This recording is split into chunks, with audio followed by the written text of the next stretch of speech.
যারা অশ্লীল কিছু দেখেন, দেখার সময় এই হাদিসটা মাথায় আনবেন। কি কয় নবীজি দেখেন, তিরমিজি শরীফের 2429 নম্বর হাদিস। নবীজি বলেন, আতাদরুনা মা আখবারুহা, তোমরা কি জানো জমিনের বৃত্তান্ত কি, জমিন কি বলে দিবে? সাহাবীরা বললেন, আল্লাহ আর তার নবী ভালো জানেন। নবীজি বললেন, ফাইন্না আখবারাহা আন তাশহাদা আলা কুল্লি আবদিন ওয়া আমাতিন বিমা আমিলা আলা যহরিহা আন তাকুলা আমিলা কাযা ওয়া কাযা ইয়াউমা কাযা ওয়া কাযা।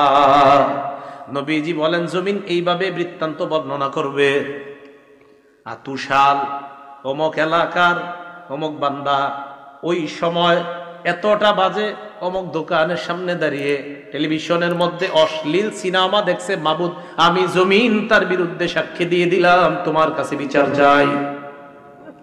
সময়, স্থান